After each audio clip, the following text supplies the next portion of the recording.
Apple company का नाम सुनते ही सबसे पहले आपके दिमाग में आईफोन, आईमैक्स, आईपैड जैसे कई इलेक्ट्रॉनिक डिवाइस के ख्याल आते होंगे, जो कि दुनिया की सबसे महंगे कंपनियों में से एक है। हर किसी की इच्छा होती है कि वो लाइफ में एक बार एप्पल कंपनी का कोई सा भी प्रोडक्ट खरीद सके और उसे यूज कर सके। इसलिए तो एप्पल के कोई से भी प्रोडक्ट को दूसरे कंपनियों के साथ कंपेयर नहीं किया जा सकता।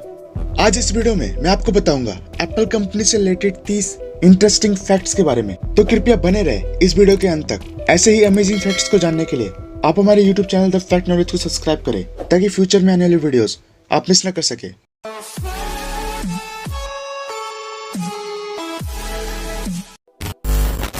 एप्पल कंपनी की शुरुआत 1 अप्रैल 1976 में यानी कि अप्रैल फूल वाले दिन हुआ था, जिसे 3 लोगों ने मिलकर शुरू किया था।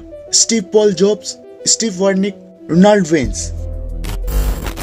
क्या आपको पता है एप्पल की शुरुआत फोन से नहीं बल्कि टैबलेट से हुई थी? जी हाँ दोस्तों, जब टैबलेट पीसी को डिजाइन किया गया उसमें वर्चुअल कीबोर्ड दिया गया था। जब उसे स्टीव जॉब्स को दिखाया गया तो उन्हें काफी पसंद आया। उन्होंने सोचा ये टेक्नोलॉजी अगर टैबलेट में हो सकता है तो फोन में क्यों नहीं। इसी बात को ध्यान में रखते हुए इस टेक्नोलॉजी को फोन में डाल दिया गया और फोन बनकर तैयार हो गया 2007 में। 2007 में टाइम्स मैगजीन ने आईफोन को इन्वेंशन ऑफ द ईयर घोषित किया था। क्या आपको पता है अब तक आईफोन में सबसे ज्यादा यूज किए जाने वाले एप्स हैं टिकटॉक, उसके बाद यूट्यूब, स्नैपचैट, इंस्टाग्राम और फेसबुक। आप लोगों ने देखा होगा एप्पल के कई एडवर्टाइजमेंट में टाइम हमेशा 9:41 ही होता है। ऐसा इसलिए जब स्टीव जॉब ने पहली बार आईफोन को इंट्रोड्यूस किया था तब टाइम 9:41 ही हो रहा था और तभी से हर एडवर्टाइजमेंट में टाइम 9:41 ही शो किया जाता है। जैसे एंड्रॉइड फोन में गूगल असिस्टेंट होता है, वैसे आईफोन का अपना सिरी होता है जिससे आप बात कर सकते हैं, कुछ भी सर्च करवा सकते हैं। लेकिन एक बात जो आपको नहीं पता वो ये कि सिरी में आप कुछ भी बोलते हैं या कुछ भी कमांड देते हैं वो एप्पल के सर्वर में 2 साल तक सेव रहता है और उससे एनालाइज किया जाता है ताकि सिरी को और भी अच्छा बनाया जा सके और उसे इम्प्रूव किया जा सके।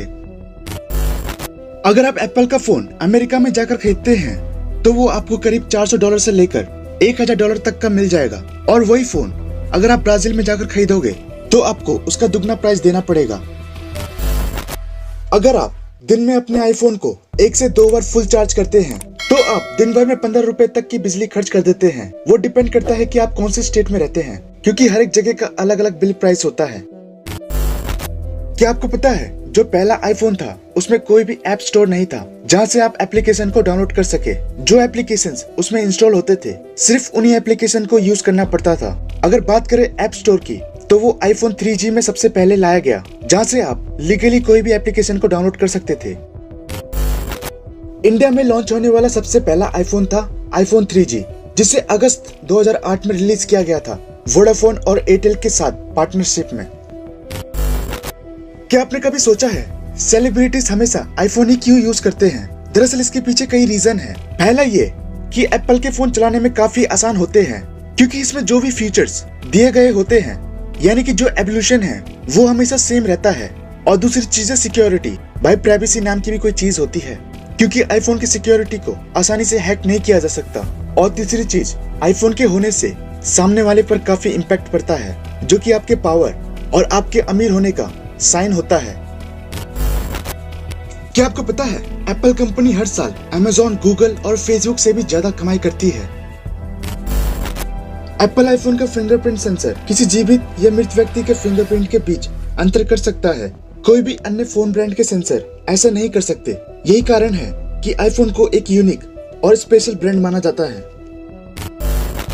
क्या आपको पता है एप्पल कंपनी ने फिल्मों में विलेंस को आईफोन यूज करने की अनुमति नहीं दी है, क्योंकि एप्पल कंपनी का मानना है कि आईफोन को किसी बुरे काम के लिए यूज नहीं किया जा सकता और इससे कंपनी पर बुरा इम्पैक्ट भी पड़ सकता है। आईफोन की दीवानगी दिन प्रतिदिन बढ़ती जा रही है, ये तो हम सब जानते हैं। ऐसा मैं इसलिए कह रहा हूँ क्योंकि जापान में रहने वाला यूपी नाम का यह शख्स आईफोन 6 के रिलीज होने के 7 महीने पहले से ही एप्पल स्टोर के बाहर खड़ा था। एप्पल के जो लैपटॉप होते हैं उसमें बुलेट प्रूफ बैटरी होती है, जो कि बंदूक की गोली को भी झेल सकता है, यानी कि बंदूक की गोली आर पार नहीं होगी और आपकी जान भी बच सकती है। क्या आपको पता है गूगल प्ले स्टोर से पहले एप्पल ऐप स्टोर हुआ करता था, लेकिन गूगल प्ले स्टोर के आने से एप्पल ऐप स्टोर में 60% एप्लीकेशंस को अब तक एक बार भी डाउनलोड नहीं किया गया। एप्पल के फोन्स में जो वॉइस असिस्टेंट सिरी है उसे एप्पल कंपनी ने इन्वेंट नहीं किया। दरअसल यह एक दूसरे कंपनी का इन्वेंशन था जिसे एंड्रॉइड और ब्लैकबेरी जैसे मोबाइल फोन के लिए एक वर्चुअल असिस्टेंट को बनाया जा रहा था। लेकिन 2010 में एप्पल ने इसे खरीद लिया और 2011 में आईफोन 4S के साथ लॉन्च कर दिया गया। एप्पल कंपनी को पूरी दुनिया में इसलिए पसंद किया जाता है क्योंकि एप्पल हमेशा यूनिक इन्वेंशन करता रहता है, लाइक डिजाइन और मॉडल और प्रोसेसर की तो बात ही अलग है क्योंकि यही एकमात्र ऐसी कंपनी है जो कि नए फोन के साथ साथ अपने प्रोसेसर को और भी बेहतर बनाती है। अगर बात करें नॉच की तो वो भी सबसे पहले आईफोन ने ही निकाला था, उसके बाद ही सारी कंपनी नॉच वाले फोन निकालने लगे। क्या आपको पता है स्टीव जॉब्स अपने आखिरी 15 साल तक $1 सैलरी प्रति वर्ष लेते थे। इसके बावजूद स्टीव जॉब्स की कुल इनकम 7 बिलियन से भी ज्यादा थी, जो कि अपनी कंपनी के सबसे बड़े शेयर होल्डर थे। क्या आपको पता है एप्पल कंपनी में 1,47,000 एम्प्लॉयज वर्क करते हैं जिनकी एनुअल सैलरी $98,000 है और इस कंपनी में हर तीसरा आदमी भारतीय है। इस फैक्ट के लिए एक लाइक तो बनता है। अगर पूरी दुनिया में देखा जाए तो अभी तक 1.65 बिलियन एप्पल के डिवाइसेस एक्टिव हैं और 2020 तक इन्होंने 1 बिलियन आईफोन बेच भी दिए। अगर बात करें इनके हेड ऑफिस की तो वो कुपर्टिनो कैलिफोर्निया यूनाइटेड स्टेट में मौजूद है और इस कंपनी के सब ब्रांचेस 25 देशों में फैला हुआ है 510 एप्पल स्टोर्स के साथ और इस कंपनी का टोटल नेटवर्थ $65.34 बिलियन है। एप्पल के सीईओ टिम कुक के बारे में एक बात बहुत फेमस है। अगर आप एप्पल कंपनी के कर्मचारी हैं तो टिम कुक हर सुबह 4:30 पर एक ईमेल करते हैं और जो भी उस ईमेल को रिस्पॉन्स नहीं करता उसे बाहर का रास्ता दिखा दिया जाता है। अगर आप एप्पल कंप्यूटर के पास बैठकर स्मोक करते हैं यानी कि धूम्रपान करते हैं तो इससे एप्पल कंप्यूटर की वारंटी कम हो जाती है। एप्पल कंपनी को उसके प्रोडक्ट के लिए नहीं बल्कि उसके सोच के लिए भी जाना जाता है क्योंकि एक बार आईफोन 11 के एक फोन में मिसप्रिंट हो गया था। अगर एप्पल कंपनी चाहता तो उसे फेंक सकता था, लेकिन उन्होंने कहा यह एरर एक यूनिक डिफेक्ट है जो कि 100 मिलियन मोबाइल में से किसी एक में ही होता है और यह कहकर उन्होंने बोली लगा दी और उसे दुगने दाम में बेच दिया। क्या आपको पता है एप्पल कंपनी के पास अपनी खुद की एक सीक्रेट पुलिस टीम है जिसे लॉयल्टी टीम के नाम से भी जाना जाता है। इस टीम का काम है कि अपने एम्प्लॉय पर 24 घंटे नजर बनाए रखना, चाहे वो ऑफिस में हो या घर पर, और इन्हें इतना अधिकार दिया गया है कि यह किसी भी कर्मचारी का फोन चेक कर सकते हैं। कभी न कभी आपके दिमाग में यह ख्याल जरूर आया होगा कि आईफोन 8 के बाद डायरेक्ट आईफोन 10 क्यों रिलीज हुआ। दरअसल इसके पीछे एक रीजन है। जब आईफोन 9 को रिलीज किया जाने वाला था तब इनके कंपनी का 10th एनिवर्सरी आने वाला था और ये अपने आने वाले फोन को 10th एनिवर्सरी के साथ जोड़ना चाहते थे। इसलिए एप्पल ने अपने आईफोन का नाम 9 ना रखते हुए आईफोन 10 रख दिया और इसे अपने 10th एनिवर्सरी में रिलीज कर दिया।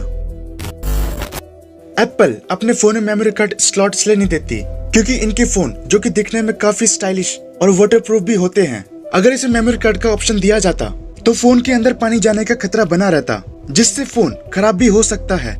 इसलिए एप्पल कंपनी ज्यादा स्टोरेज देती है ताकि मेमोरी कार्ड डालने की आवश्यकता ही ना पड़े। आप लोगों ने तो आईफोन का किडनी वाला फेमस जोक तो सुना ही होगा जिसमें कहा जाता है एक आईफोन की कीमत एक किडनी के बराबर होती है। पर क्या आपको पता है इस जोक की शुरुआत कैसे हुई? दरअसल 2011 में एक 17 साल की चाइनीज टीन एजर ने अपनी किडनी बेच दी थी एक आईपैड और एक आईफोन के लिए और उसने असलियत में ऐसा किया था और इस खबर को वहाँ के मीडिया ने उछाला और यह खबर इंटरनेशनल मीडिया में पहुंच गई। उसके बाद से यह जोक काफी पॉपुलर होने लगा। आईफोन में iTunes करके एक एप्लीकेशन होता है जिसमें आप गाना सुन सकते हैं। उसे यूज करने से पहले आपको एक एग्रीमेंट में टिक करना पड़ता है और उसमें यह लिखा हुआ होता है अगर आप iTunes को इस्तेमाल करते हैं तो आप हमारे इस iTunes को इस्तेमाल करके बायोलॉजिकल वेपन या न्यूक्लियर वेपन नहीं बनाएंगे।